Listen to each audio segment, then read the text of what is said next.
Okay, here we are. Good evening, everyone. Welcome to the FearFans podcast. I'm your host, Don Elmy. With me is Kate, Joe, and Donald. What's up, everybody? How you doing? Oh, yeah. So, There we go. tonight we are covering a little something that I consider to be the best Easter horror film, and it is Critters 2. We just did a watch party for it just a few days ago. Oh, hey, how's it going, Leon? Good to see you. I'm having issues. Oh, everything good? Yeah, I'm just trying to get this stupid camera set up right. No, I got you. All good. Yeah. So, yeah, like I said, we just did a watch party on this, and yeah, this movie is really something. It certainly is. It's so random. Oh yeah, it totally is. It feels like it has more of a Warner Brothers kind of a style humor compared to the first movie. Like the tone was definitely different.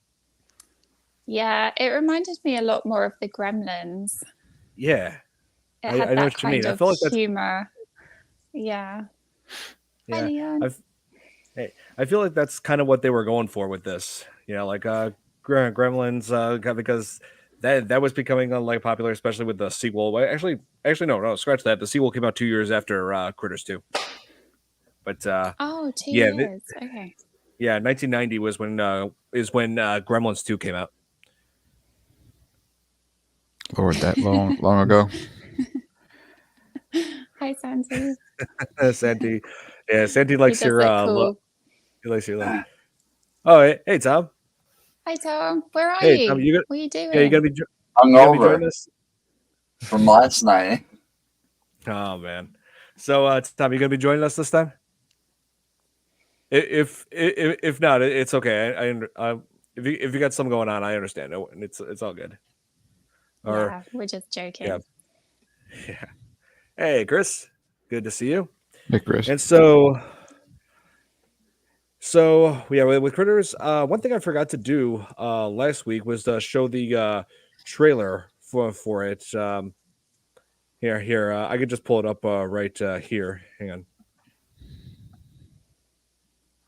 Yeah, I might as well show both trailers because I was planning on show you guys the trailer for the second film. So, yeah, hang on.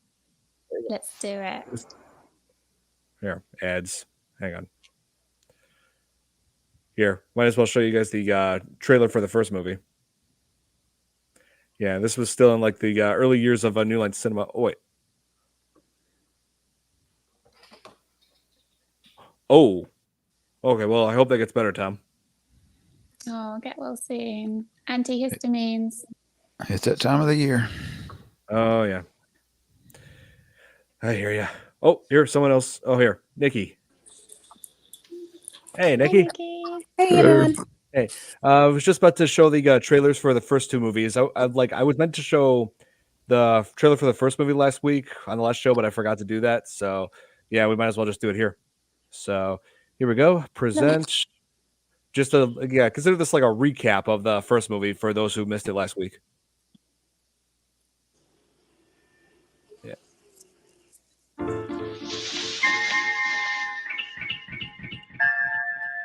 Of all the planets in the galaxy, they chose ours. They hide in small places. This phone is dead. What? They light the dark. Jay, any luck?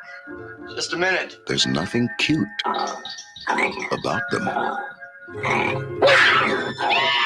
They've come a long way, and they're hungry.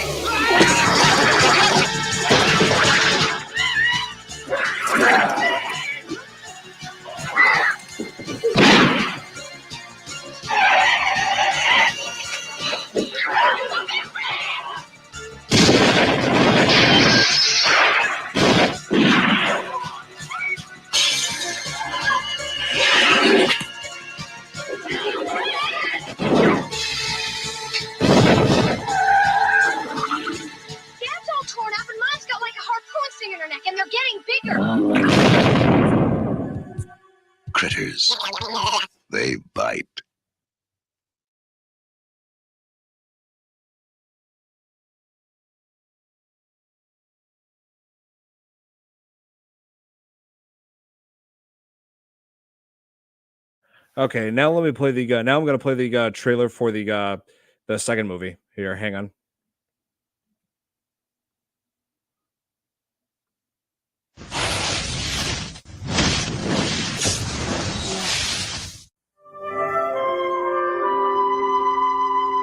Grover's Bend. It's just a speck on the map of the universe. Transform. They get a different class of tourist here. Company's coming. Noisier. Pushier. They're turning this peaceful little town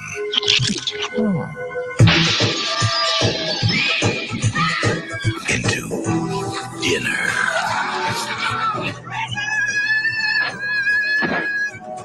Critters 2. I can't hear you. Anybody out there hear me? We need a sheriff. Go check the yellow pages.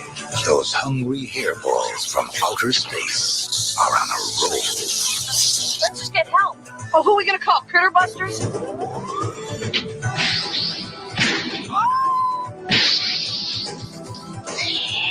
These guys are great.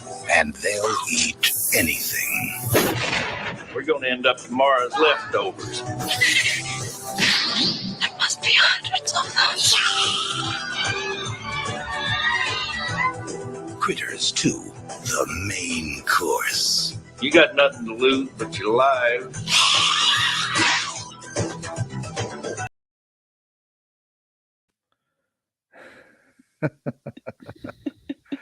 Oh man. Oh here. Oh here, okay. Nikki, I didn't realize you. Yeah. It's all right. It's all good. Okay.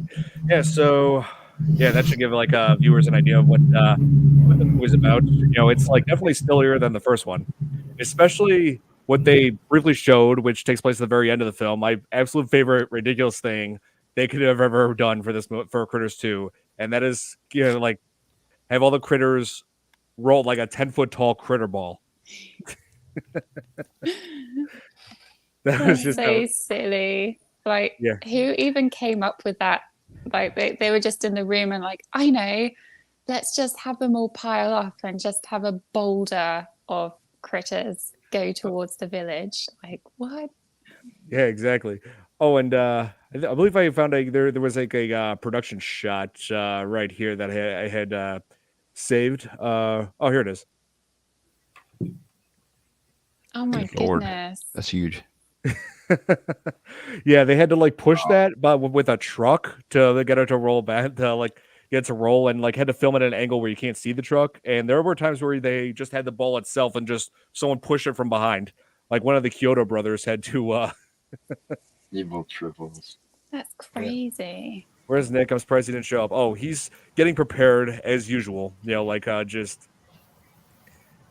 Yeah, he's like preparing his little I'm guessing his Easter outfit, which he always Oh goodness. he constantly misses the. I don't know why he's like not. He's keeps him being late. He knows 8:30 sharp. Maybe is he going to be the Easter bunny? Oh god. Well, I don't know. He's been sporting bunny ears the last couple of days. He should know. He should know that dressing up an Easter bunny when we talk about this movie is bad luck, because that's what the sheriff did in this, and look what happened. Evil Tribbles. Oh, is that? Star Trek. Oh, okay, that explains it, because I don't watch Star Trek. I know. Call me crazy. The William Shatner one. Yeah. Yeah. Hey, Thomas. Thanks for tuning in. Yep. So yeah, we're covering one of the goofiest like Easter movies of all time. Yeah. Yep. We're talking about Critters 2. That's right, Tsunati. Yeah. And yeah, this movie was directed by Mick Garris, who was a staple of the horror genre, and this was the very first movie that he directed. And yeah, like this was a crazy one for him to start off with. He thought it was going to be simple, but no. Yeah. So what you guys? What were your initial thoughts when you saw this movie compared to the first one? I haven't seen it. Nikki. Oh, that's right. You missed the. You weren't able to join us that day. Oh, right. Yeah. But it looks interesting. So Oh, it's okay. oh yeah. You Yeah. you got to see the critters a whole lot more in this one. compared to the first one. Yeah, that's true. Oh yeah, there were a lot more compared to the first one. Like in the first one, there was like probably a dozen, like at least just under a dozen of them. But here, there's hundreds, and it takes place 2 Yeah. years. Yeah, it takes place 2 years after the events of the first one, and I guess it takes 2 years for the eggs left behind in the brown farm to like mature and hatch. But yeah, and here's the thing: one inconsistency that I noticed in between films. There was just like a handful of eggs at the end of the first movie. You know, that's where it stopped at. But now there's like about 40 of them suddenly. Yeah, Maybe they they laid never them in different explained it. places. Yeah, they didn't explain how that happened. I Maybe know they that laid kid, them all in different places. yeah, Hmm. maybe. But they were all gathered in that one spot. So I don't know. Oh yeah, that's it. You're right, Tom. Yeah, that actor who played Brad, yeah, he like matured very quickly after just 2 years. I think he was only like 12 years old in the first movie, but here, 14, puberty hit him hard. Seriously. Growth spurt. Yeah, serious growth spurt. Yeah. Oh, yeah. I have one theory. So maybe the critters on the farm that laid the OG eggs, maybe they hatched, and then the eggs in this one are the result of the babies of the eggs before. Does that make sense? I wonder. saying that right? I did wonder you- that. Yeah, A couple of Like, generations grew up there. Yeah. yeah. I was wondering that, but at the same time, it's like, then how come no one noticed them after 2 years? Yeah. Maybe they were just eating animals or something. And then, Hmm. yeah. But no, it doesn't really fit. Doesn't make sense. Maybe they were hiding out until they got their big, massive group of them together. Yeah. Mhm. Hiding out in the woods. I want to Yeah. know, because I saw in the preview there and in the trailer where they got some of the critter eggs that are dyed. I mean, Oh, who picked that up and said, "Oh, this is a weird chicken egg"? Oh, well, here's the thing. There was like one of the local teenagers. He went to this antique dealer, like to bring back to the Brown farm, because the thing is, Brad and his family had moved to Kansas City since the first film. I guess that ending where they showed the aliens rebuilding their house didn't satisfy them to just stick around. So, but yeah, so they went over to the barn and found critter eggs. The teenager showed like the antique dealer. What was his name? Quigley. Yeah, Quigley ended up taking those eggs and selling them to the church, passing them off as these are eggs, Easter eggs from Europe. Yeah, that's literally what he said. He told them that they were from Europe, and so the church ended up And painting them nobody and giving them out to kids. What are you saying, Joe? And nobody questioned him about those eggs. Nope. I mean, they looked kind of strange enough as it was, but then when they painted them, Yeah, nobody's going to point that out. These ain't chicken eggs. Yeah. Definitely That's not. so weird. I mean, they look more like dragon or dinosaur eggs, like if you saw them. Hey. That's what I was Whoa. thinking, dinosaur eggs. Look who finally showed up. Hi, Nick. What's up, guys? Easter bunny. Easter bunny. Hey, don't you know it's bad luck to dress up as an Easter bunny when we're talking about Critters 2? Yeah, but it does take place around Easter, though. Yeah, but look what happened to the sheriff in this movie. I'm pretty barricaded. I think I should be fine. You look like a bad version of Donnie Darko. Oh, Frank the Rabbit from Donnie Darko, right? Oh my God, that movie is. Oh man, that movie hits you hard, especially the ending. Man, Yeah. yeah. But thinking about it really makes me miss Patrick Swayze. And seriously, why are they remaking Roadhouse? Yeah, Well, that's a big mistake. Anyway, You got two actors in there you can't replace. yeah. Yeah. Anyway, so yeah, and we were just pointing out earlier, Nick, that the actor Scott Grimes, who plays Brad, he like had a serious growth spurt in between films. I mean, these movies were only 2 years apart. Oh, really? Yeah, I mean, like you saw how he looked at 12 years old in the first movie, right? Yeah. Yeah. Well, 14 years. The actor's 14 years old in Critters 2, and he like matured super fast in 2 years. Yep. Wow. Yep. And we were talking about how Mick Garris, this was like his first film that he directed, and he went on to basically he went on to write and produce and direct other horror films. Like he had written Hocus Pocus. He wrote The Fly 2, and let's see, he also wrote and directed he directed a whole lot of Stephen King stuff. I was about to say, he did a lot of Stephen King adaptations. Yes. Let's see. And he also did was the creator of the series, which sadly only lasted for 2 seasons. He also did the series Masters of Horror on Showtime. Yep, that's right. Yeah, he directed The Stand. He directed Sleepwalkers. Let's see, You did the Shining television series? Yes, the 90s Shining miniseries. That's correct. Oh yeah, you're right. Scott Grimes. Yes, he was in Orville, and also did the voice of Steve Smith in American Dad. Yeah, both funny shows by Seth MacFarlane. I gotta ask, how come Pickle Tom is not on with us tonight? Just in the comments, he's not feeling good. Oh, he's not. Okay. Yeah, he messaged us earlier saying he wasn't feeling good. Everything okay from your end, Jill? I think her mic is muted. Yeah, I was muting because there's trucks and motorcycles that go by. So when it gets loud, I'll mute.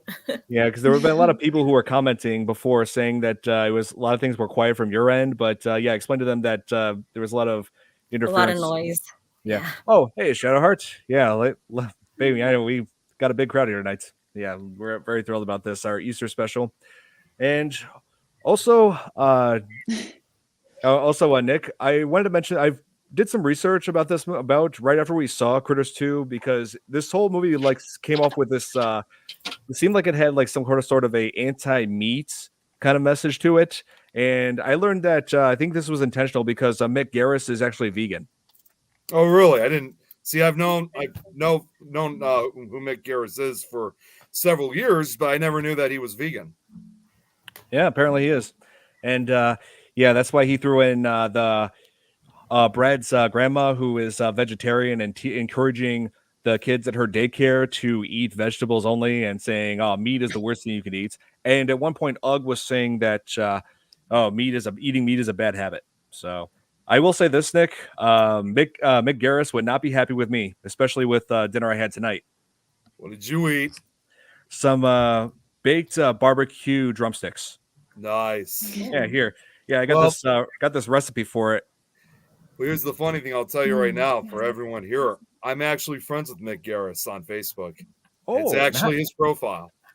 Oh, wow. That's awesome. Wow. Yeah. Hey, Hannah. What's up, Hannah? Hey. Don't remember much about it. Well, we're here to refresh your memory. Hey. Oh, yes. Chris. Oh, yeah. It was good stuff, Chris. Yes. So, yeah. What are the highlights of this movie for you guys? The transformation, huh? Oh, yeah, that transformation bit. Oh, geez. Yeah, I'm wondering if the movie was sending some sort of a gender identity message to it, because Lee is always transforming into all sorts of different things, not sure what to stick with, was figuring out what he wanted to do, how he wanted to look. Yeah. Hey, the way how they kept that one just kept transforming. And I think you probably already said this, Don, but that would have been super cool though if he would have actually transformed into Freddy Krueger. Yes, there was cross between Freddy Krueger and the chick from Playboy magazine. Yeah. Oh yeah. Just to give context, there was that one bitch later on in the movie where he was where Leach was the bounty hunter, was about to transform into Freddy Krueger because he saw a poster of him in the background.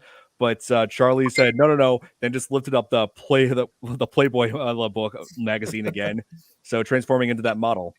But seriously, that was a wasted opportunity. How amazing would it have been to have Robert Englund as a cameo, Freddy Krueger? Just for that brief second or two. Yeah. Just doesn't make any sense. All right. They just didn't have the budget. Yeah, it's one of the earliest. It's not titles. Oh, I thought it said titles. But you're not wrong. I knew ahead of time. But no, it very well could be. I mean, it's definitely one of the more graphic of PG-13, because remember, this was the 80s. This was when PG-13 was still relatively a new thing. This was 4 years after Red Dawn, the first PG-13 movie. Yeah, so they were still, I guess back then they were still trying to figure out the standard for what PG-13 should and can include and can't include. Mm. Well, the Yeah. 80s, they had all kinds of nudity in all the movies, whether it was comedy, action. Oh yeah. It was just a different They time. even showed it in the trailers of movies before they stopped doing that, like around the late 80s, I think.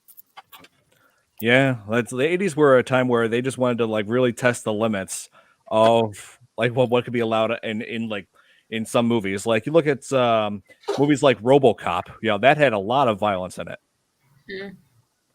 Oh yeah, and I have the Yeah, direct. but if you don't test and push those limits, you wouldn't have got some of the later movies we got, because they loosened up on those ratings after a while because people were pushing the limits so much. Absolutely right. I mean, one of the biggest advocates for that was the guy that said the 7 words you can't say on TV or television, That's right. Right. Thanks to people like Trey Parker and Matt Stone, creating South Park, which really pushes the limits even further. I love that cartoon. Yeah. Oh, here, Billy said, yes, I was going to point this out. The actress Roxanne Kernahan was not actually a Playboy model. They just had her just play one, and like she wasn't an actual one that was just for the movie. And sad to say, she did die in a car accident in 1993. So just 5 years after this movie was made, I believe she was 32 at the time. They said that she posed for it, but they never ended up using it. So then they used it for the film. Those are actual photos of her in a photo shoot. Right. That's true. Wow. Man, so yeah, 32. Man, I'm just about to turn 32. Man. Yeah, that's really sad. Terrible. That's Yeah. Oh, here. There's definitely one more graphic of the 80s. Oh, yeah, especially the director's cut. Definitely. And Billy, yes, you're correct. They made RoboCop PG-13 twice. That was that terrible RoboCop 3 and also that meh RoboCop remake I went to see with my college girlfriend. Yeah. They made a remake of RoboCop. Yep. That was Really? it was about 10 years ago. I shouldn't be surprised. Shit they make remakes of. How would I? Oh, geez, I would not even. I can't even answer that question for Santi. You're gonna hop to Kate and then hop here. I have to hop quite a distance. Nothing beats the original for me, Joe. Oh, nothing beats the original in just about everything. Yeah, Remakes suck. Director's cut right here. Yeah. He enjoyed both RoboCop 3 and the remake. Oh, okay. Yeah. But yeah, what were you saying, Nick? No, I didn't know how I could question Santi's thing here. Like, yeah, he's not Easter Bunny. He's an imposter. Yeah. You just have to use the door. The door from the holiday places, the holiday doors. Oh, holiday doors! Like from Nightmare Before Christmas, the holiday trees. Yeah. I got a question, Nick. Oh yeah. What's up, Donald? How long does it take you to swap all these lights out? Like actually take them down, or yeah, are you swapping them out, or are you? Oh, swapping them out like for other holidays. Yeah. You know what? Some of the stuff I got was brand new, so I really don't have the answer just yet. It might have to wait till next year. But I will tell you this though. This took me about a good 2 days, very least, because I had to take all the St. Just like I did with Valentine's Day. I had to take the St. Patrick's Day decorations down and pack all that up, which that took nearly almost the entire night putting it all away. So yeah, about 2 days. Wow. You need to invest in the lights that you got back there to where you can change the colors of them. Yeah, change the lights out.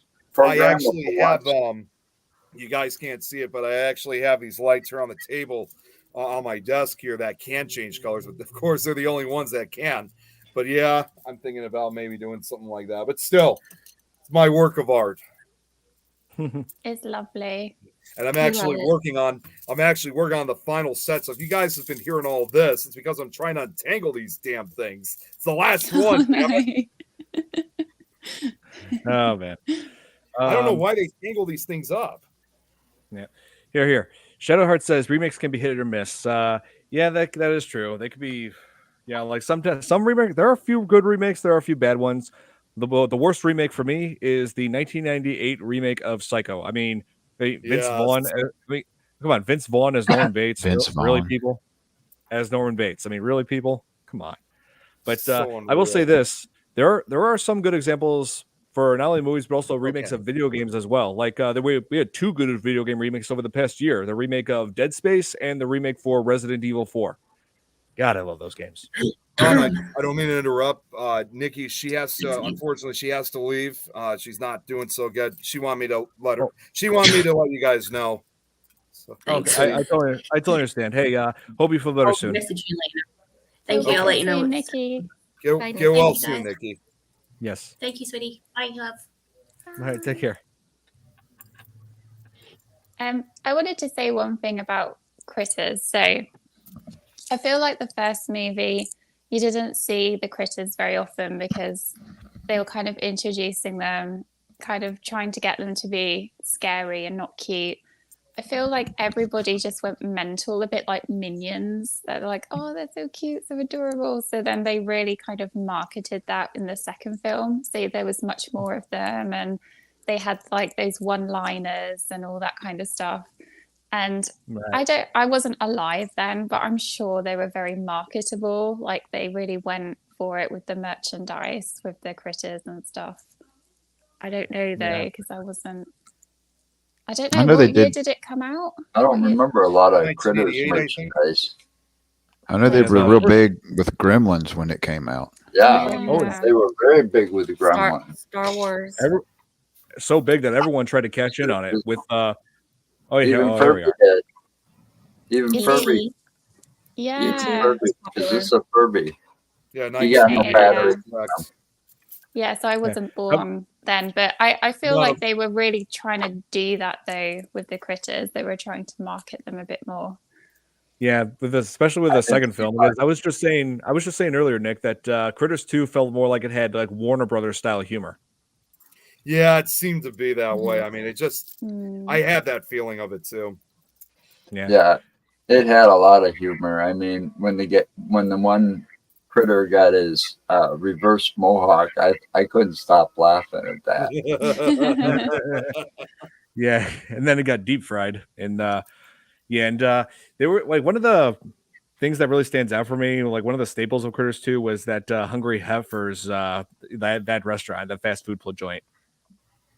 I actually own two. I have two of them. The other ones, Kirby. yeah, the other one you'd recognize right away too. Oh, Yoda. Yoda. Wow. Furby, He came with a lightsaber. That's a Furby. Yep, and he's got a little sensor right there for the lightsaber. That's awesome. That's Furby. Nice. Oh, wow. Yeah. What happened? And so I actually researched the whole Hungry Heifers. Like one of the main things that stands out is that jingle, and I learned that it was performed by Cynthia Garris, Mick Garris's wife. Yep. Yeah. Hmm. Yeah, you know, it kind of makes Hungry Heifer managed by Eugene from the Grease movie. Yes. That. Oh yeah. Eddie Dezen. That's who that was. He's known for playing nerds in all sorts of All movies. sorts Yeah, of that's right. stuff. Yeah, and of course. He and I mean, not even just as an actor, I mean, just even a voice actor. And obviously that brings up he played like a lot of those type of cartoon characters throughout the 90s, early 2000s. And obviously the most notorious one was him voicing Mandark from Dexter's Laboratory. Yep. And also the know-it-all kid from Polar Express. That's right. And, That's what I was fixing to ask if he was on Polar Express. Yep. yeah, he was. I think he was like the only real only voice actor in that movie that was like the actual voice actor, adult actor who voiced a kid. I think everybody else was kids in that movie. I think so. He was in a lot of movies, but never got top billing. Yeah, he was in War Games. He was in Grease. He was all sorts of things. Yeah.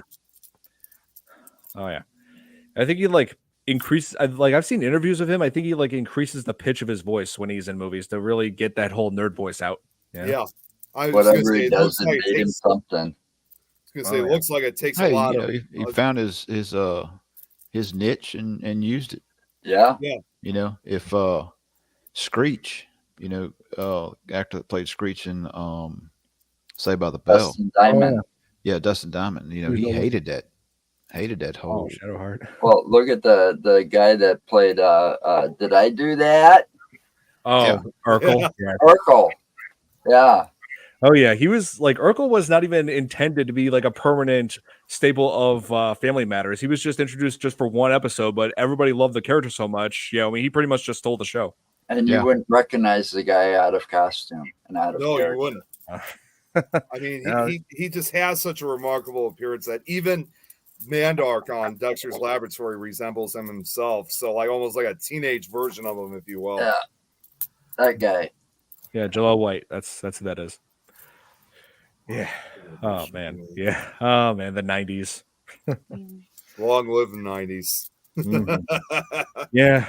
Oh man. God, you should have seen the show that I was on last night that Tom was having. Oh my God, it was insane. Oh, I still wanted to check that out, man.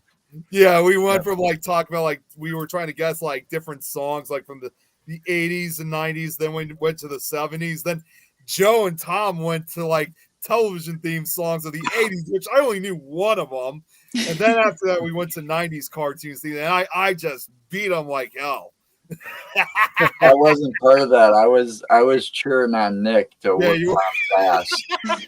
I was going okay. nuts. It was so damn funny and fun. I'll be right back. Okay. And so one scene that also stood out was when the critter eggs first hatched, where Quigley, that antique store owner, he was like giving out, like putting out food for his dog, and then Quigley took some of it. I'm hoping that's like chili and not actual dog food, because if that's dog food, then wow, you are disgusting. But yeah, and then he comes back later and notices that the dog's bowl has huge bite marks taken out of it.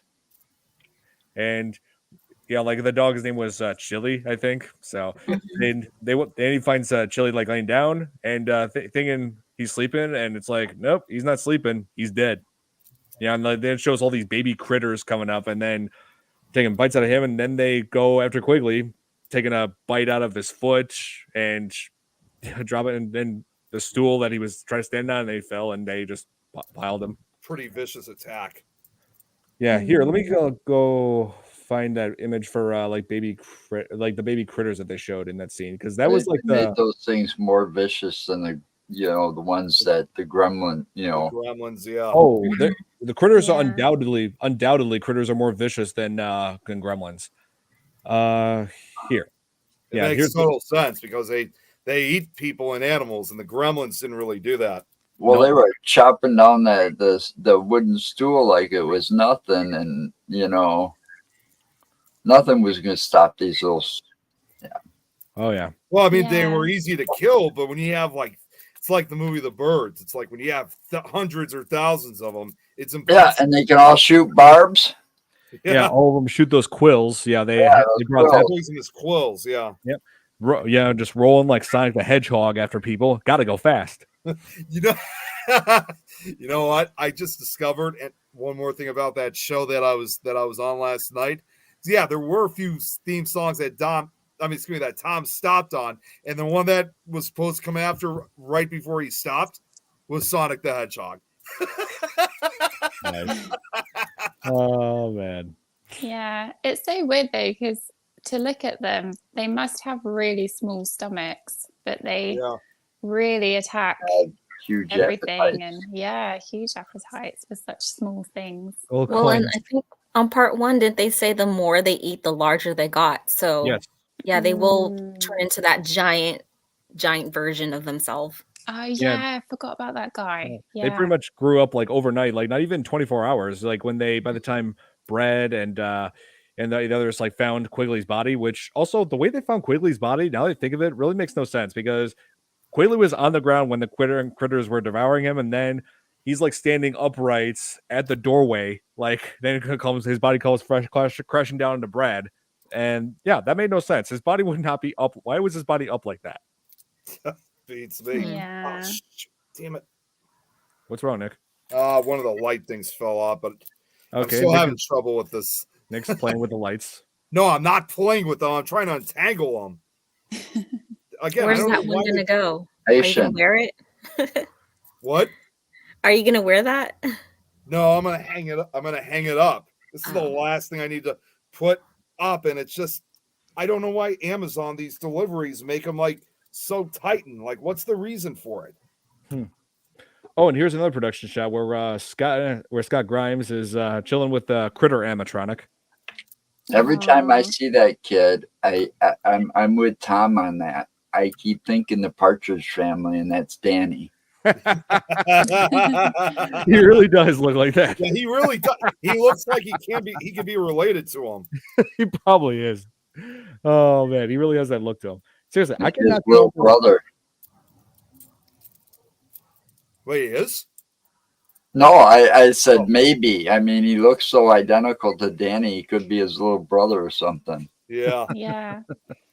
Oh man, but yeah, like so, yeah, like I said, this was the reprised that role, but just moved on to other things. Like yeah, Scott Grimes has made it big on TV shows. Like one show that I forgot to mention that he was in. He was also in ER. Does anybody remember that show? Don, I just got there's a message here in the private chat. Donald's got to run, unfortunately. Oh, here, let me see. Oh, that's him. Oh, I thought that was Nikki. Oh, my bad. No, that's Donald this time. Okay. Well, hey, it was good to have you on here, Donald. Yeah, as always. Hi, Don. Yeah, take care. Hi, Donald. Good luck. Yes. And so, yeah, like at first, like when I first told you that Critters 2, Nick, was like probably the best Easter horror film. I remember you were being like skeptical, and I told you, I mean, this does take place around Easter time. There's eggs, and people are taking refuge inside of the church, and there is an Easter bunny in this, kind of. Yeah. Well, I was Well, they were skeptical because celebrating Easter.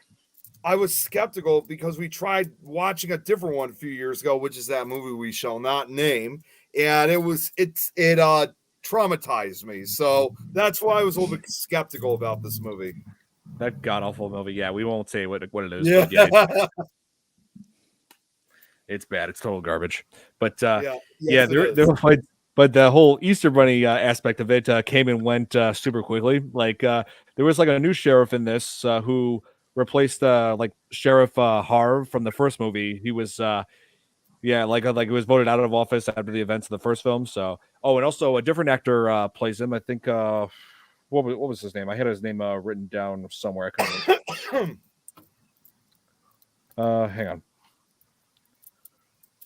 What was his name? Oh yeah, Barry Corbin. That was his name. A new actor replacing Emmett Walsh because Emmett Walsh didn't want to reprise his role. Oh, speaking of, I was pretty shocked to learn last week. After a couple of days after we did our episode covering Critters, which Emmett Walsh was in, announced that Emmett Walsh had died. Oh, that's right. Yeah, and we were just talking about him. Yeah. Yeah, so rest in peace, Emmett Walsh. He was a great actor. Yeah. Basically took me completely by surprise. Yeah, I remember from first seeing him in that episode of Tales from the Crypt. Yeah. Yeah. Yeah, it was a pretty messed up episode, like where he played like a guy who was like annoyed by his I think it was his sister. His sister is like animals that she was collecting, giving them refuge. He was so annoyed he took up taxidermy and was just doing that to them. Wow. Yeah, it was messed up. Yeah, but Tales from the Crypt, great show. Yeah. Yeah, really great. Oh yeah, one day we'll have to cover that. Yeah, try to figure out the best. We would have a hell of a time going through Tales from the Crypt. There'd be I know much because there's so many episodes. I know. I would love to cover that, but yeah. Oh yeah. Well, the guy from Tales from the Crypt, yeah, we're talking about Emmett Walsh, who played Sheriff Harv in the first Critters movie, who I just announced here that a few days ago he passed away right after we talked about him in Critters. But he played a character in Tales from the Crypt that was doing taxidermy on all the animals that was being rescued by, I don't know if it was like I'm trying to remember if the character was like his character's sister or wife or something, but yeah, it was pretty messed up. Yeah, him taxidermying dogs and whatnot. Yeah. Here, not only the show, but Pretty Please cover the two Tales from the Crypt movies. Oh yes, Demon Knight and yeah, Nick. Yeah, what was Bordello of Blood. Bordello of Blood. Yes, that one. Nick, be sure you want to. Oh God, Like, damn it, Brad. Oh man, I'm gonna have to answer your question, Brad. I'll just bring some bug spray with, and maybe actually, no, what better yet, Gorilla Glue spray. There we go. Yeah. Hey, Nick. I mean, with me, when it comes to bugs, I got that balcony out there that I like reading or cooking or like grilling while I'm out there, like during the spring and summertime. Yeah, mosquitoes were a problem, but I got this fogger stuff. You spray it, nothing comes near my balcony for like 6 hours. Well, you just hand that over to me, and my problems will be solved then for this Friday. There you go. I have an extra can. I'll take 20 of them. in that case, buy your own. Nick, have you actually seen a real cockroach in Yes, real I life? have. I actually saw one during an investigation. It was at a location called Saddamsville Rectory. That freaked me the hell out because they always say if you see one roach, that means there's probably thousands of them. So freaked me so bad. And then and believe it or not, all right, so I'll make this a quick story. I've even seen the Madagascar hissing cockroaches. No. They're like about 10 years ago, I was out with some people. We were at a haunted house walkthrough, and you know, like how some of those haunted house walkthroughs, they have the scary guys that try to scare you while you're waiting in line just to like entertain you. Yep. Well, this one guy, he comes up, his hands are, he comes up to me, his hands are cupped up like this, and it's obvious that he's holding something, and he opens them up, and it's revealed it's a cockroach, a hissing one. And at first, I thought it was a fake. Man, that's got to be fake. That was until I saw the antennae start moving, and I threw myself and this thing was huge, like almost the size of my fist, and I threw myself to the back of the wall along with a kid that was with us, and we're like, "You get that damn thing away from me right now!" Yeah. I had a similar experience to that when a buddy of mine, we were like 12, and he's a little bit older than me. He was about 16 at the time. He somehow managed to catch these black wasps inside of a jar. Oh, geez, wasps. Yeah. And he said, "Hey, Don, look what I got." Now that had me running off. He was like, following me. I was like, and I yelled back. My exact words that I yelled back to him were, "Keep those buzzing bastards the hell away from me, dude." Why would he even catch those? I'll tell you. I don't know. You think you got a story about those things? I'll tell you a story about those cockroaches. It'll make you have nightmares. The hissing ones? Yeah. My brother and I, back in 1994, my brother and I had an apartment together. We were in the worst part of Madison you could possibly be in. Wow. Okay. A lot of the buildings in there but the rent was cheap. That's the point. Okay. Yeah. They had to come around and we had the cleanest apartment in the entire neighborhood, according to the health inspector that came around once a month. And yes, they came around once a month. Right before I got sick, December 4th, 1995, my waterbed decided to get a leak. And it got such a leak we couldn't patch it, so I had to get a new mattress. We went to remove the mattress after draining it. You couldn't see the lining. It was covered with cockroaches. Oh God, no. You're talking hundreds of thousands of cockroaches. Oh my God. And the minute that thing was removed, they started crawling up the walls and everything. No. It's just like a scene out of there creeping up on you from Creepshow. It was so it was like one of those buildings that was like 4 in the front and 4 in the back. The building was split in half. And the people that lived on the one side, they were like hoarders and stuff. And once a building gets infested, the whole thing is done. They ended up condemning that building after I, because I moved obviously when I got sick from the leukemia, but they had to burn that sucker to the ground. Oh my Jeez. That's how bad it was. That's like there was like during that time in Madison, there was like 3 or 4 apartment buildings all in the same area that got burnt to the ground because of infestations. Because they couldn't get rid of it no matter how much. And see, that's also where we think, me and a few of my friends that's talked about this, where I got the leukemia. Because see, I'd be asleep. I slept a lot because I was still in that that third shift mode, working third shift, and you sleep all day and you're up at night. Well, they'd come around and spray. They wouldn't check if anyone was there. My bedroom door was closed. They wouldn't check. They just spray the roach spray underneath the door. Yeah, man. While I was in there. Nuts. Yeah. Oh, here, I wanted to respond to this comment by Billy. He's asking if we would like to cover true crime horror movies like Silence of the Lambs, Seven, and others. Those were cool movies. Yes, I am planning on having us cover Silence of the Lambs pretty soon, and I would love to cover that because puts the lotion on the skin, or else it gets the hose again. Yeah, because Silence of the Lambs, to this day, the first and only horror film that has ever won an Academy Award for Best Picture. Yeah, that's Jodie Foster was in that one.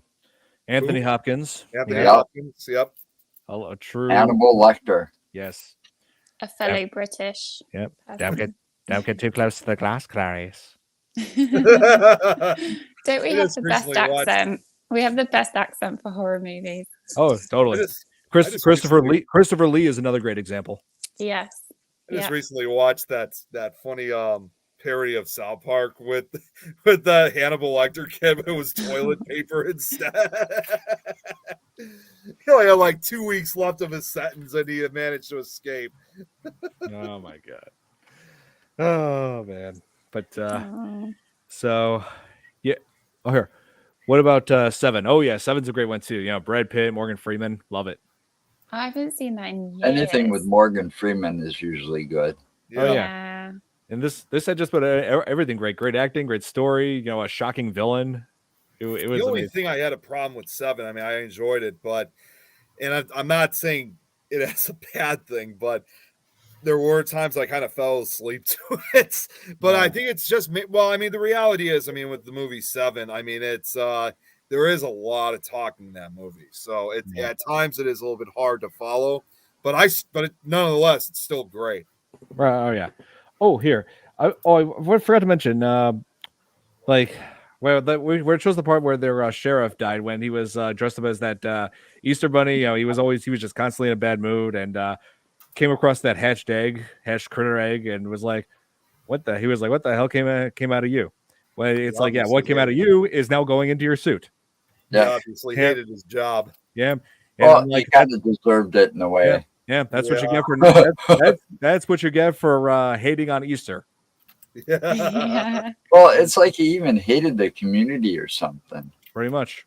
The guy was one of those things like if he didn't want to be there. Yeah, it's like if he didn't want to be part of it, then maybe he shouldn't have gotten the job as sheriff.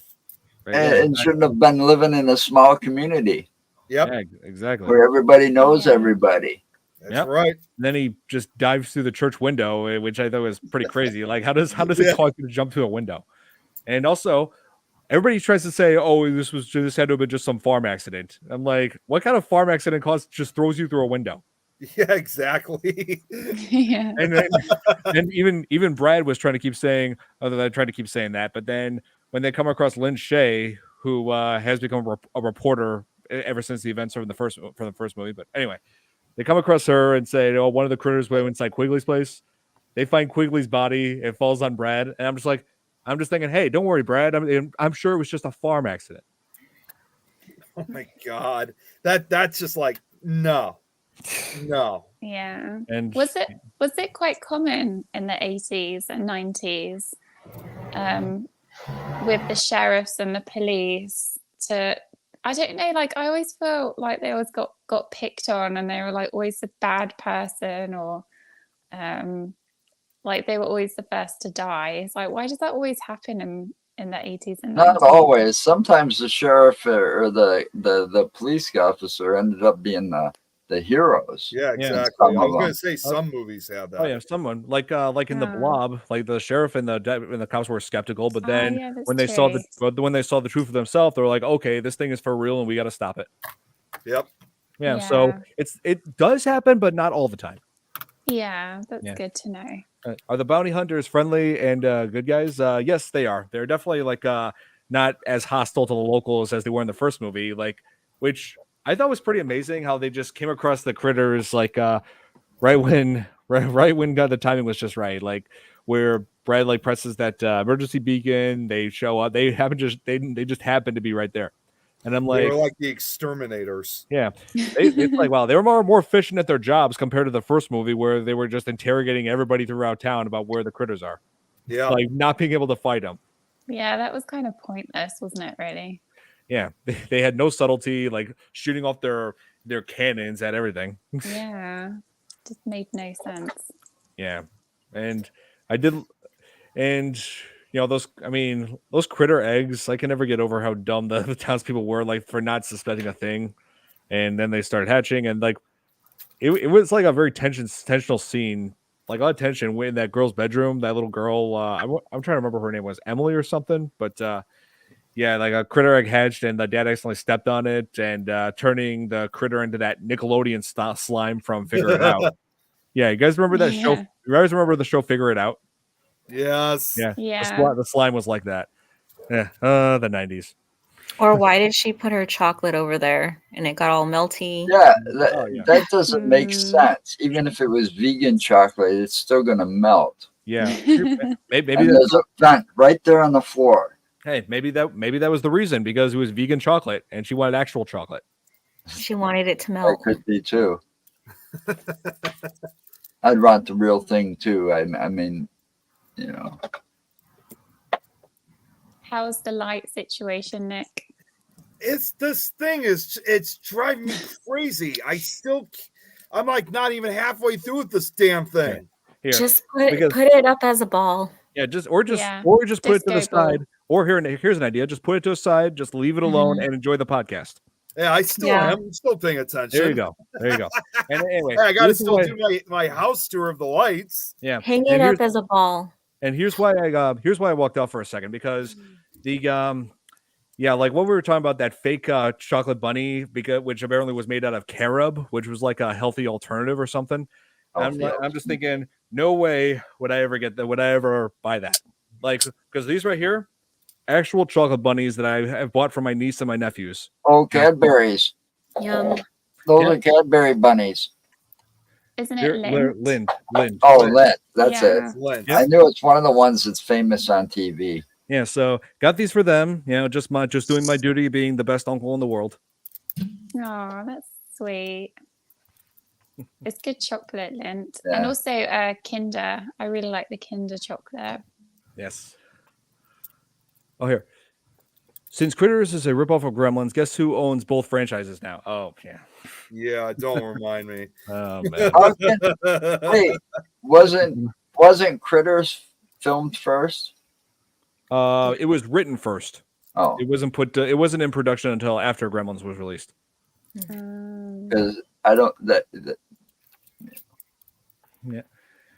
I mean, they had Gremlins, Triggered me. Critters, and wasn't there another one? Oh, Ghoulies Oh, yeah, on Ghoulies. that same time. And that god-awful Hobgoblins, which I saw in Mystery Science Theater 3000. Seriously, that movie's terrible. Don't ever watch it. I don't remember that one, but God, there was the three, and it's like it seemed like they were trying to compete all about, you know, come on, guys. I know. There's Billy. Ghoulies also. Ghoulies. Yeah, I didn't Yeah, really like Ghoulies. Ghoulies. Yeah, Ghoulies, Gremlins, and Critters. They were all around the same era, Mhm. and it's like, come on. When I think of hobgoblins, I don't know why, but I thought of Labyrinth. And then I just thought of David Bowie and just how he was dressed. It was a cult classic. Yeah, it was. That's actually considered a cult classic. Don't forget Troll and Munchie. Oh my god. Oh, I forgot all about Munchies. Oh Jesus. Yeah, like it seems like the 80s is just everybody's trying to rip off everything. Like when there's a good slasher movie, everybody wants to rip off that. If there's a little good monster movie about little creatures wreaking havoc, everyone wants to rip off that. Yep. Yeah, we haven't really had one since, have we? Little creatures wreaking havoc in like a horror style. Come to think of it, now give it a chance. They'll be remaking one of those films. I mean, Hollywood's got no imagination these days. They got to remake everything, and when they remake it, they can't even cast it right. Yeah, and yeah, he's right. Troll 2 with dialogue like that, you could see why Troll 2 is one of the most laughably bad movies of all time. Yeah, and also right after that, he says the longest "Oh my God" ever. Yeah, like I reacted to some like this compilation years ago about the best of bad acting, and a scene from Troll 2 was featured in that. So I know exactly what he's talking about. Was Nicolas Cage in it? That would be awesome if he was. Not that one, but in a different compilation I reacted to. Yes, he was in that scene from Wicker Man. Oh, no. How to get burned? How to get burned? No, not the bees. No, not the bees. I have had it with the bees. Hey, think of all the times I've had encounters with bees on Minecraft. Oh gosh. Yep. You still have to make your bee farm, Nick. I've been telling you. Yeah, I know, but I don't know if I want to play it by the other rule. I want them where they actually sting you. Here. Yeah, everyone wanted to create the next Halloween and Nightmare and Friday the 13th, Nightmare on Elm Street. Everybody was trying to do what they can during the big slasher craze of the 80s. I've seen bits and pieces of Troll 1, but not much. Chris. Yeah. Nicolas Cage as Superman. Thank God it didn't happen. Can you imagine? Oh my goodness me. Yeah. Yes, I'm that would have been a disgrace to Christopher Reeve's memory. I'm Clark Kent. I swear I'm human. I swear I'm not from another planet. You know what? This is the perfect time for me to say this, since we're talking about Nicolas Cage. And since I'm basically dressed up for Easter, why didn't you put the bunny back in the box? Oh, here. Oh, yes. I did respond to that earlier. Yes. We were willing to cover that a little bit further down the road. Yes. Do you remember Ghost Rider? He was so bad. I saw that in theaters. Oh, my God. So bad. Well, he's only got one style of acting. He's like William Shatner. Yeah. I think he just plays himself. That's who he is. That's basically who he is. Yeah. But, and I think that's why he changed his name. What's his name? Oh, man. His real name's like Coppola. Yep, he's Francis Ford Coppola's nephew. Yeah, Nicolas Cage. Yeah, that's why. Because look it up. He was uncredited. What was that movie? He was in Fast Times at Ridgemont High. Was his first movie. Yep. Whoa! I didn't know. Okay, my dad watches that a lot, and I've seen it a few times. How the hell did I not know that? Yeah, watch it. Nicolas Cage was in Fast Times at Ridgemont High. He didn't have any real lines or anything, but he was there. That's so funny just to think. Oh, yeah. Yeah. That was probably his best acting because he didn't have lines. Yeah. Wait a minute. I gotta look it up. Yep. Oh yeah, like I always get I made that joke earlier about him like playing Dracula because it worked for his uncle Francis Ford Coppola, so it'll work for him too. Well, actually, no, I take that back. Francis Ford Coppola directed Dracula.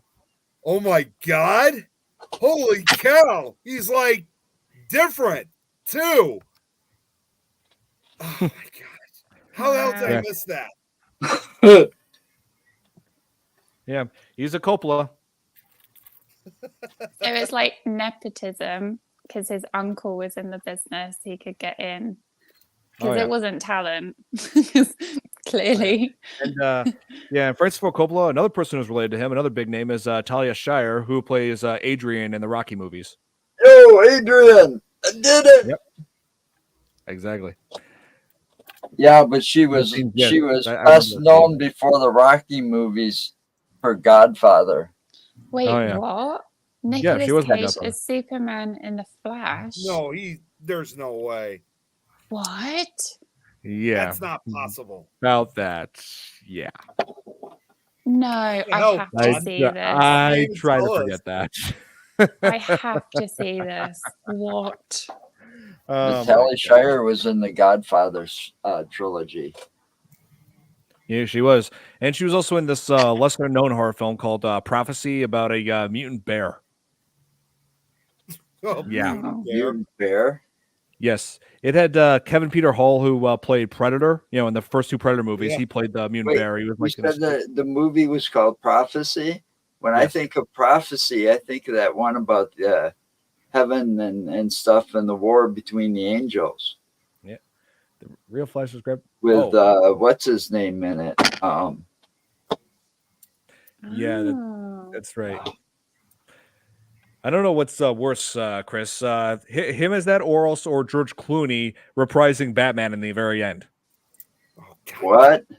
Yeah, that's No. when I Oh, saw wait that. a minute. What are you talking about? That Flash multiverse movie? Yes, at that Oh, at that don't point, give too at much that of that point, away. yeah, at that point, when Please. I saw that part of the film, I was like, okay, screw you, movie. Why would you throw that in? Oh, That's God. crazy. I haven't seen it yet. Yeah, no, it's not Christopher Walken Prophecy. No, it's something else. This was from No, but that's the 1979. one I always think of when you say Prophecy. Is that movie? Nope, it's That was a something good completely movie different. too. Completely different. And I'm gonna show you a couple of pictures here. Here. Why do they do that? Why do they make the same title of a movie and then make another one, and they're totally not related in any way, Yeah, shape, like- or form? I was Yeah. just thinking of one example. There's that horror film from the late 70s, the Sentinel, and then they made another one in 2006, which had nothing to do with the original one. Well, when I say Bad Boys, what do you think of? Bad Boys. Will Smith and Will Smith, usually you think Will Smith and the other guy, right? It's Yeah. this. Oh, I remember that. I've Yeah. seen that before. Oh. I remember it had one of the actors from John Carpenter's The Thing in it. That's like another cast member that I remember. But the original Bad Boys movie had what's his name in it? And it was about prison.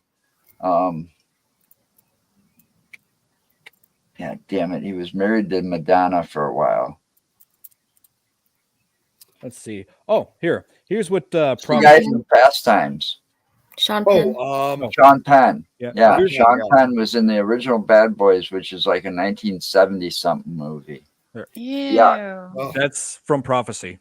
What is that? That's the mutant bear Bear. from Prophecy. A mutant bear? Yeah, that's what it was That all about. looks disgusting. Yep, it's Man Bear Pig. yeah, I was about to say it's Man Bear Pig. Oh my Don's- God. Oh man. That Don was, I guess this means Al Gore was certainly very super serial this whole time. Yep, Al Gore was right. He was serial. Oh yeah. So yeah, the guy who plays who was in that suit was like I said, Kevin Peter Hall, who played the Predator in the first two Predator movies, and also Bigfoot in Harry and the Hendersons. Oh my God, are you serious? Yep, I'm very serious. Yeah. It wasn't really supposed to be Clooney. It was supposed to be. Oh yeah, that's right. Yeah, man. That was really gross. Yeah, The whole premise of Prophecy is that there is like this logging company that's contaminating unintentionally, actually, like recklessly contaminating like the water supply, like by using methyl mercury to kill algae off of their pre-processed timber. But the methyl Right. mercury was causing birth defects in all sorts of wildlife. So anything that ate the fish that was contaminated with that mercury would give birth to mutants, which includes that thing. So And basically, what- it's like and what what you said, eats it's like fish the most in areas like that? Bears. Yeah, and so this mutant bear they nicknamed it Katahdin after this Native American legend because there's Native Americans in this film. But this thing is able to walk upright. It's about 15 feet tall. It's implied to be in constant pain because it's got like like deformities all over it. I don't think this thing even sleeps. I mean, And it walks and it walks on two legs. Upright. Yeah. So Wow. basically, it's like a half man, half bear, and half pig. This monster was like extremely aggressive, like was killing anybody in its territory. Yeah, it was a pretty crazy movie. I remember the only reason why I know about it is because I saw it on AMC. Like you know how they used to have Fear Fridays, like show monster movies every Friday. Yep, that's where I saw it on. Fridays. That's like another one. Just contaminate the lake or the river, and you got some mutant creature going on. How many times has that been used in movies? A lot.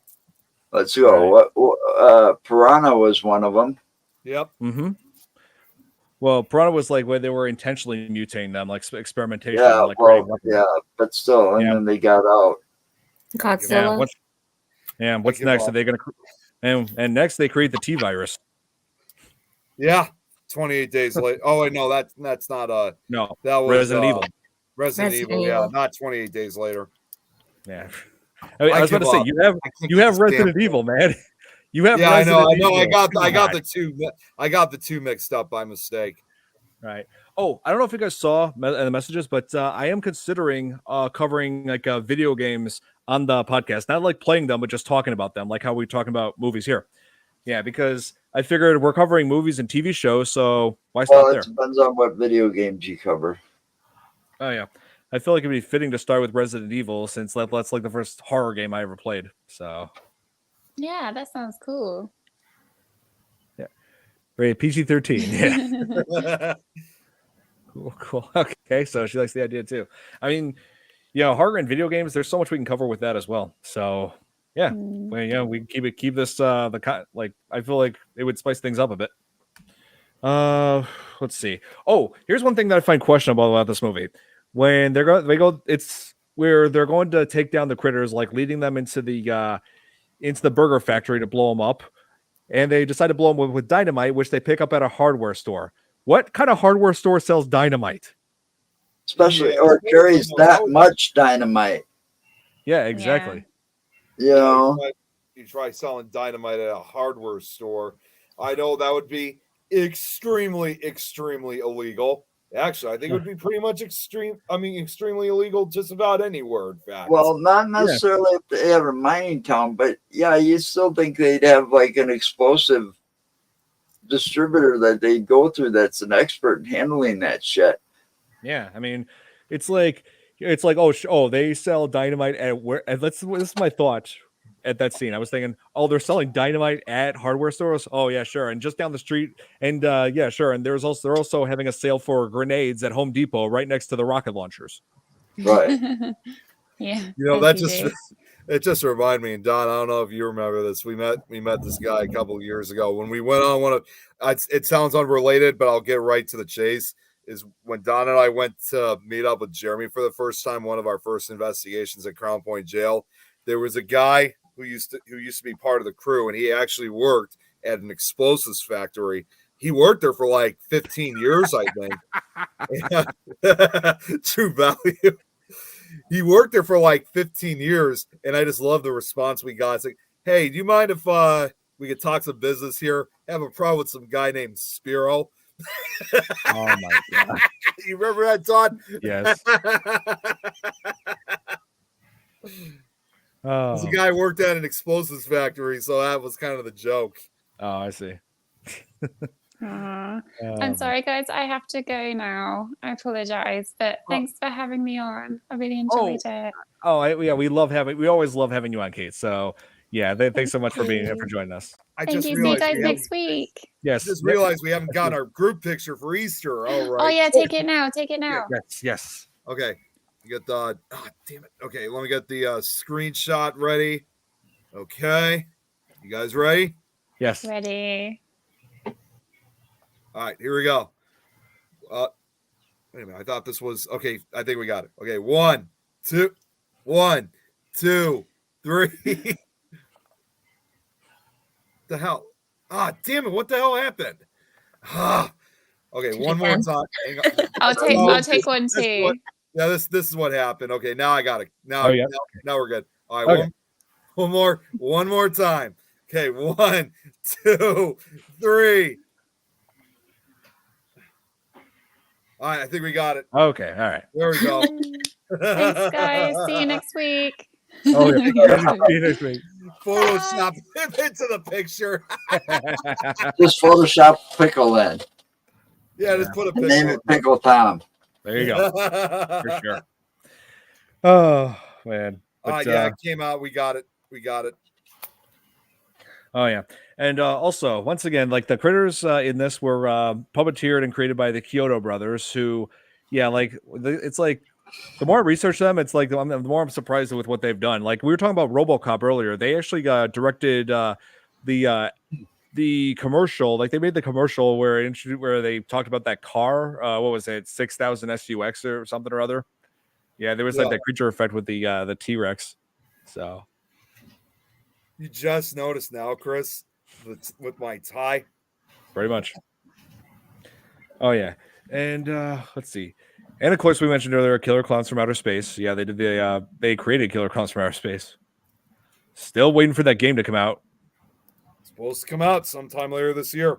Yeah, and I say to you developers, hurry the hell up. How many?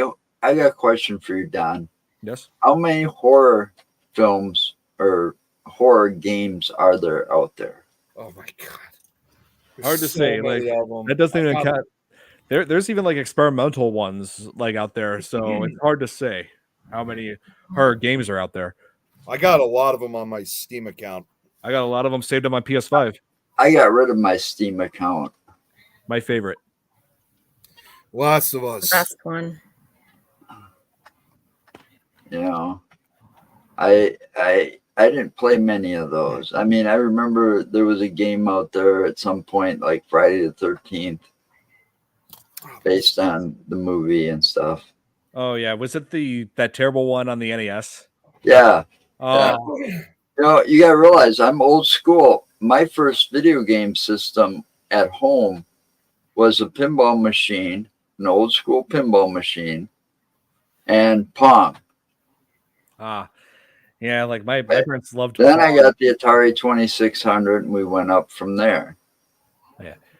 Oh yeah, I think I agree with Chris on this one. Yeah, ever since 13, when this game came out, the original version of this, yeah, there've been a ton of great horror games. I'd say 2012 because like are they online or Slender the Eight Pages came out. Some of them are online, yeah. They have some that are multiplayer. Some can be, yeah, like Dead by Daylight. That's multiplayer. See, I don't like that. Let's see. The new Friday the 13th. All these multiplayer games, and I want to ask you because you and Nick seem to be gamers, and I know this is off topic, and I'm sorry. No, you're fine. But yeah, the new Friday the 13th. What do you think of those people that come onto those online games and cheat? Yeah, like I'll give you a perfect example. Well, my buddy Mark and I played Call of Duty Black Ops, both 1 and 2. All right. And these people could come in there, and you know damn well, especially if you got a huge TV, you know damn well you hit them and stuff. Right. They've got something called God mode activated. Oh, yeah. Really? Yeah, which means they don't run out of ammo. They can pretty much one shot and kill you. And you can shoot them all you want, you know, with a high-powered machine gun or something like that, and they don't die. Yeah, it's like, I remember like in high school where they had like the Halo games, and there were several. I remember those. Those were fun games. Yeah, there were several cheaters who were put in like an aim bot where if they fight, no matter how they fire a gun, it always hits them in the head instantly. Right. So they got headshots all the time. Yeah. Right. See, that's why I don't play those anymore. Yeah. I mean, it started in Final Fantasy. Yeah, they drove up the auction prices by selling the shit online on websites. Yep, that's true. You know, these people, these greedy little SOBs, ruined the gameplay for me. You know, I was in the role-playing games, you know, Mortal Kombat, you know, those kind of games. I love Mortal Kombat. I've got every one made. of the Mortal Kombat games. Oh, nice. I remember when that first came out in an arcade. Oh yeah. Hey, Jill. Like what games do you enjoy? I don't play actually. I watch people play. Well, some people do that as well. So I mean, hey, I've done that myself. I've watched all kinds of people like Markiplier, PewDiePie. I've seen all those guys. Yeah. Yeah. So I play racing games mostly and wrestling now. Yeah, like one popular game that a lot of people like watching other people play was Alien Isolation. That game's terrifying. I think I have that game. Yeah, you do. I have it too. Yeah. Yeah. Another one that a lot of people like watching too is Outlast. Doing great. Oh yeah, it's a great game. We're doing great, Thomas. Hope you're doing well. Hope you're doing great as well. Yeah, I have it. I for whatever reason I couldn't think of, but yeah, I have Alien Isolation. I got it. Just haven't played it yet. Wrestling games. Oh, GTA. Yeah, I'm excited for GTA 6. Can't wait for that to come out next year. That's a cookie cutter game. Isn't that like Gran Turismo? Is that what GTA is? GTA? Or Grand Theft Auto? No, it's Grand Theft Auto. It's far more than just Gran Turismo. Far more than what they do. Okay. No, like Grand like Theft Auto is different thing. Gran Turismo is a cookie cutter game. Right. And so if we were to start doing like covering like horror games on here, like one I would definitely want to start with would be Resident Evil, because my very first like experience with a horror game was Resident Evil 2 when a babysitter of mine played it when I was when I was just 7 years old. Yeah, hang on, Nick. When I was just 7 years old. God. Did you get nightmares at all? When did that come out? 1998, and he was playing it on the N64. But it's the game after that scared me. It was Resident Evil 3 Nemesis, where the title character, the title character Nemesis, which is basically like the Terminator of all the monsters in Resident Evil. He has a towering height, like 8 feet tall, chases you throughout the game, and he's ugly as hell. Has a rocket launcher. He will pummel. He'll tear the whole city apart of him and killing you. And so, yeah, I got introduced to Resident Evil at an early age. And I want to say to my babysitter, Ron, I want to say to him right now, if you're watching this, thank you. Hey, Lois. Lois is in the chat. Hey, Lois. I don't think we covered a Resident Evil movie. Yeah, I wasn't really a fan of the Resident Evil movies. It feels like Resident Evil fan fiction to me. Yeah. So I'm half sleeping. Okay. Appreciate it either way. Remember the first time turning around?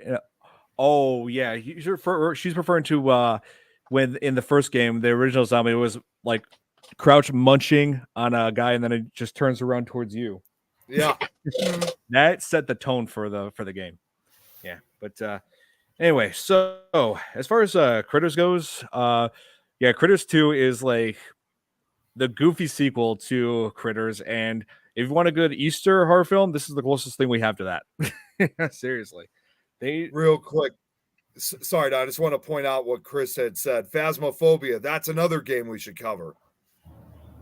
You've heard of that one, right? Yes, I could see that.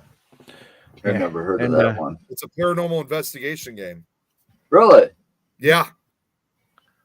Yeah. Where do you find this at? It's on Steam. Oh, well, see. Yeah. Oh, hey, Nick. I just remembered there was one inconsistency about Critters and Critters 2. Here, let me just present to you with this right here.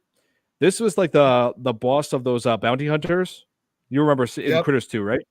So that's different compared to the first one. For the first one, it looked like one of those like Jabba the Hutt's henchmen in Star Wars in the first one, but now it's changed to this. And guess who plays him in the second film in this? Cynthia Garris, Mick Garris's wife. What? How's that possible? That's her. Yeah, they've used a hell of a lot of prosthetics to like give that look, and also she could see through that thing. She could hardly even breathe in that thing, and she was stuck in that for 8 hours. Oh and her arms were tied back behind her to hide her arms. What? Yeah, that's what they said. That's my God.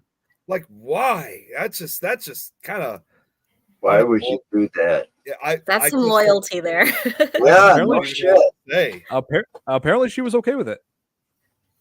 I don't know. I would never be able to do something like that. No. No way. No, thank you. I'm good. So She said she hated being like in the chair for hours to get it all on. So Well, it sucks. Well, yeah, it takes a while to That- get that stuff on. That's part of the whole makeup process. Just ask Jim Carrey when he played the Grinch. Yeah. Oh, here, check this out. Well, it's just Oh, it's almost like 3:00 in the morning in Scotland. Oh man! Thanks. Wow. Yeah, we definitely need to be. Well, I don't need to say it, but yeah, you guys need to stop on her show at some point. For sure. Totally. Yeah. But let's see. What else was I gonna mention? Oh yeah. Another highlight is when Ugg and Lee, the bounty hunters, they go into the fast food restaurant, the Hungry Heifer, and they come across all the critters. They come across all the critters who are just munching down on literally all the food in sight, all the burgers, all the salads, which is weird because that critter that was in the daycare was saying veggies, ugh. But then it clearly showed them eating veggies later on. Yeah. Yeah, inconsistent. And right when they were getting ready to blow them away, their guns like extend. I don't know if that was meant to be like an innuendo or what. Mhm. Yeah. Yeah, if Tom was here, he would be making jokes like that. Oh, so, yeah, he would. He definitely would. yeah. And And all where's Tom when we need him? yeah, and all the critters were looking and saying, "Uh-oh." Like that's It's one of the called- very few times they talk. It's called a PNV. So that's what they were saying is the Oh my god. metaphor. Good night, Lois. Thanks for stopping Lois. by. Yes, appreciate it. And like when they start firing at them, like I said before, this is the way they take care of these critters is like taking care of a rat infestation with a shotgun. When they went all assault, when they went all out, I could have heard. I was like playing AC/DC in my. They should do that in a horror film. As they're going all out on monsters. Have somebody rock into like AC/DC or something so you can hear it. Shoot to thrill. Yeah. Yeah, or something. Like that, yeah. I hear you. I like that bit where as they're shooting them, one of them just falls into that fryer. Yeah, it's That was funny. Fried critters that we're seeing Yeah. now, eh? Oh, here, you know what? Here, let me see if I can find that Oh, God. picture. Let me find that picture. Hang on 1 second. Oh, there it is. Hang on. Let's open in a new tab. I gotta zoom in. Why is this? Okay. I got it right here. Yeah, like they're shooting this thing and it fell into the fryer and all of it's completely burned, all its fur is gone. Yeah. Oh my god. What would have been funny is just to have some powdered sugar dropped on them or something. Yeah. Bon appetit. Oh man. But So they wanted to lure them to that spot so they could blow them all up with the dynamite. mm-hmm. That's right. Kentucky then- Fried Critter. Yes. Yep. All things Colonel Sanders' secret recipe in the works right there. That's where it all started. Oh man. Yeah, but so what were your favorite your favorite death in this movie out of like the characters? Because there were some pretty brutal ones this time around. Mhm. I'm probably gonna have to go with it near the end when they turn into that giant boulder, basically. And when they ran over the first guy, he was just shredded to like nothing but pure skeleton bones. That's right. That's one of the most memorable out of all of them. And They said they accidentally rolled him over and then they were like, let's do that more. oh So, yeah, like, you know what? That was the way the skeleton was shaking. That was actually done by accident at first. Yeah, like a crew member accidentally was stepped on it and it just shook. And they were just like, You know, the director was. They were all just like on set. We're like, you know what? I actually like the way that looks. Let's do a few takes on that. Yeah. Oh man. So yeah, Critters 2 is the actually here. Let me hear what everybody else. What are your favorite deaths? Like, or does everybody agree that that was the best one? If Yeah, not, I like that one. okay, I guess everybody agrees that one. I wanted to hear like other people's ideas of what their favorite death was, but I guess we're all sticking with We're that. all on the same page. Or maybe the bunny, the Easter bunny, when he got taken down, just because Yeah, he just was the because. best character. Yeah, that's what you get for hating on Easter. Yeah, I agree with that one too. Because And that sheriff at the time really deserved it. yeah, and Yeah. how they got him to fly through a window is anybody's guess, but yeah, I thought that was pretty silly. Maybe they went into Sonic mode. Yeah, gotta go fast. Yeah, Oh, Kate's back. We're watching. Oh, okay. Good to see you, Kate. Yeah. And so, yeah, Critters 2, it was the last Critters movie to hit theaters, like, because the first one was successful in theaters, but this one was not. So after this, they decided, you know what? Like, if we're making any more Critters movies, they're going to be straight to video. And so they wrote scripts for 2 more of them, which they filmed back to back. And both films were made with the same budget, not separately. All of them, the same budget over for both films, 2 for 1. Same with the budget amount of money from the first movie. So Wow. they had to film it in the same location too. Apparently, it was filmed at both films were filmed apparently at a warehouse, sorry, not warehouse, grocery store in LA. What used to be one. Mm. Yeah. So yeah, the next film, Critters 3, has Leonardo DiCaprio, who, yeah, just to remind everybody, let me pull up that picture here. He was little. Yeah, it He was, was, what, he like was only 13? 16 at the time. Oh, he was 16. I thought he was 13. Here, just to remind everybody. Here, let me throw that picture here. He looked 13. Definitely no Kate. We haven't seen Tom for a while, so he probably is sleeping right now. Yeah, that'd be my guess. Oh, hang on. I found it. Got it. Here is Leonardo DiCaprio as a teenager on the set of Critters Oh my 3. God. That is just I can't get over that. I know, it's crazy, isn't it? And apparently he really liked working with these animatronics, but later in his later year, after this, he just wanted to forget he was ever in this movie. He was on to bigger and better things, Titanic and oh man, the Revenant I love. Mhm. Yeah, Right before Growing Pains. yes, he was in Growing Pains. Yeah, I didn't watch Growing Pains. I was more of a Boy Meets World kid. Yeah, I didn't watch Growing Pains, but yeah, I know he was in that. Oh wow, it's like it feels so weird seeing that, and like that's definitely the main reason why anybody would watch Critters 3 to see DiCaprio's first movie. Yeah. not me because I care less.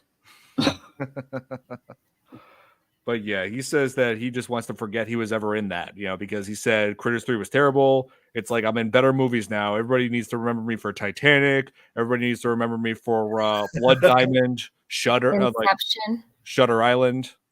Inception. Yes, Inception was a great one. Yeah, and Django Unchained. Oh yes. Django. Oh yeah, Romeo and Juliet. Yes, he was in that. Yeah, the movie that was the movie when he hit puberty. The Man in the Iron Mask. That was a good movie. Thomas. Oh, what film? Oh, here, Thomas. Oh yeah, he's watching Spawn. Oh, do you mean the live action one or is it the animated series? Please tell me it's the animated series with Keith David because that one I love. Yeah, that was good. Before we end things, you guys want to see the lights quickly before we end things? Sure. Because it's the last time I'll be doing it for a while. Because after that, this is it until 4th of July. Because I know we gotta end things pretty quick. So you guys ready for this? Speaking of,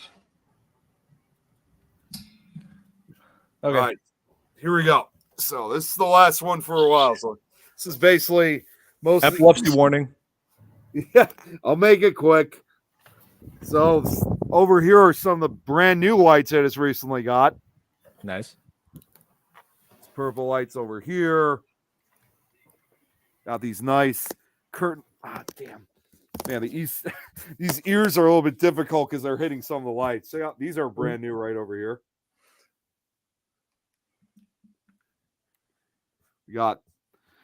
I mean, I basically decorate once again the entire basement as always. You So play pool? yeah, it's a pool table. Sorry for the mess. That was when I was unboxing some of these some of the lights. Like I said, I just got some of these up just before I came outside. I wish I had a pool table in my basement. We've had it for quite a long time. I mean, for several years. It belonged to my grandparents originally. So we got this over here. And finally, just because I don't want to spend too much time on this, let's go see Jack very quick. Uh-oh.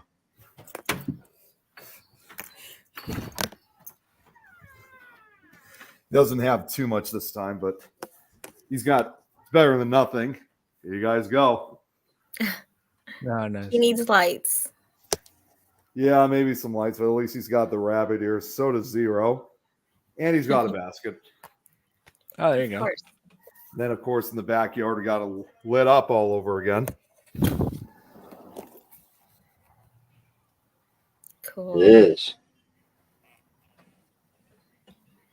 So there you guys have it.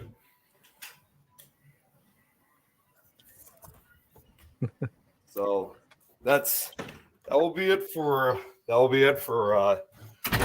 4th of July. 4th of Just July. leave them up. Yeah. Leave them up till 4th of July. That's going to be a busy day for me.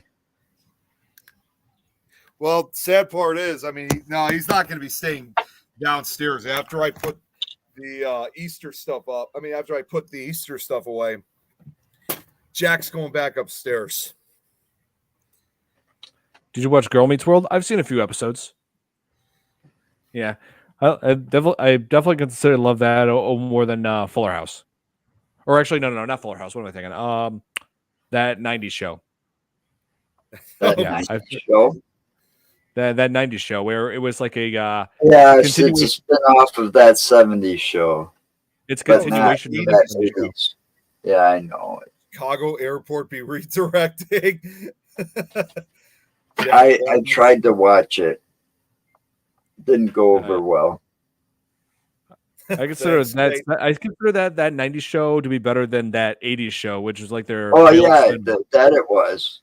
That was a Because failed it had spin-off. this, I mean, when they did that '80s show, they should have done it the right way and had, the characters. Now this is what they're doing in the '80s. Fez and all of them. Right. But they would have had a hard time because Ashton Kutcher was getting to be very famous out of all of them. That's absolutely true. Well, that and the guy that played Fez too. Oh, right. He did some great movies after that. Yeah. So that's gonna be it for this edition of the FearFans podcast. Be sure to tune in next week. I'm considering maybe I'm debating in my head what we should cover next week because I had several ideas like Godzilla Predator? 24, like Godzilla 2014. I'm actually saving Predator right after we cover Alien. Okay. Yeah, and I was considering maybe start covering the first Resident Evil game, like the remake of it, the 2002 remake, because I feel like that was a scarier update to the original game from 1996. Plus, because there's some hilarious things about that original version, such as the bad voice acting. God. Don, at some point, I definitely would like, because I need to talk to you because I know it's been a couple of weeks since I brought it up, but I told you I had a slideshow that I was interested in presenting to you guys, which involved some of the earliest pieces of probably some of the earliest examples of the splatter genre. It was I told you about the Granking Y'all Theater. I told you about that. Yes. I was thinking maybe one of these days to present it on the show if you're still interested in whenever you have a particular Tuesday open. I'm considering on one where we're covering when we cover a movie that's includes a lot of gore. So yeah, we talk about a next gory film we talk about when you could talk about, oh, you think that's gory? Check this out. Well, the slideshow would probably last a good majority of the show, though. That's the thing. It's not just Yeah, but I think you'd find it interesting because again, it talks again about the earliest examples of using gore for like even before movies because it really added to it. So I would just call it a Grand Guignol because it's focused on the Grand Guignol Theater. Just call it Grand Guignol Special. We could consider that, yeah. The gore special. In a way. Jeremy, to answer your question, it looks like I believe I got the location from Sam. I was talking to her on the phone earlier today. It's not the same exact location, but I believe she's going to be investigating. I think it's called this. I hope I'm saying this correctly.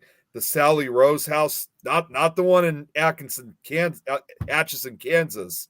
I believe it was. Yeah, I think it's somewhere in South Carolina. I think it's called the Sally Rose house. Yeah. Okay. She's gonna call me she's gonna call me tomorrow. So I've been telling her I need that location. So trust me, I'm doing everything I can to get it, but I'm hoping to get it. I hope it's the right place. So sorry, Don. Go ahead. All right. So I was going to say that's going to be it for tonight for the FearFans podcast. Hope you guys enjoyed, and we'll be seeing you guys next week. I'll let you guys know what we're going to be covering. But there's a good chance it's going to be Resident Evil. Cool. That's right, Jeremy. There you go. You got it. Yeah. Because we've been covering all kinds of horror, like movies and TV shows. So I want us to cover horror games as well. Yeah, there's plenty of them I definitely would like to cover at some point too, that, in the near future. But yeah, I figured we should just broaden things up. Yeah. So hope you guys enjoyed, and we'll see you guys next week. Happy Easter, everybody. Happy Easter. Happy Easter. Happy Passover, whatever you're celebrating. Happy Good Friday. Yeah. All right. Good night, everybody. Good night. Night.